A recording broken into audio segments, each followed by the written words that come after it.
ఇంట్లో మీ నాన్నగారు ఉన్నారా అనడానికి, నీ అమ్మ మొగుడున్నాడా అనడానికి ఎంత తేడా ఉందో, ఇప్పుడు టారిఫ్‌లు ఉన్నయ్యా, టారిఫ్‌లు లేవా అనడానికి అంత తేడా ఉంది.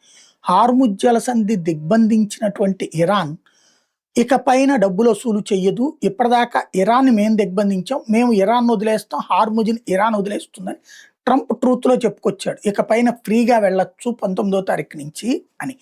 అందరూ ఆసక్తిగా ఎదురు చూస్తున్న వేళ ఇరాన్ కీలకమైన వ్యాఖ్యలు చేసింది.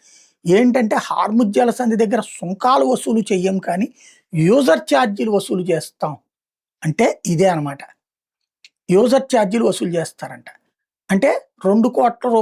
10,00,00,000, 20,00,00,000 ఎంతో పెట్టుకుని ప్రతి షిప్ దగ్గర ఇంతని వసూలు చేస్తారనమాట. యూజర్ ఛార్జీల పేరుతో పిండుతారనమాట.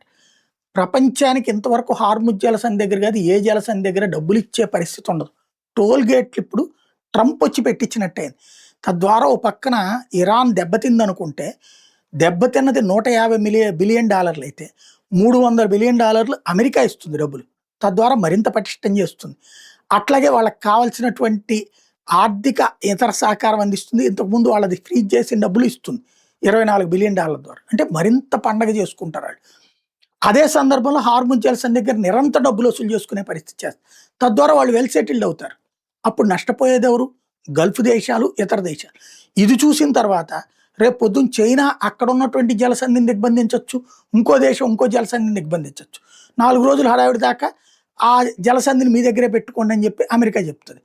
అప్పుడు ఏమవుతుంది? ప్రపంచాన్ని నాశనం చేసేటటువంటి ఎత్తుగడ.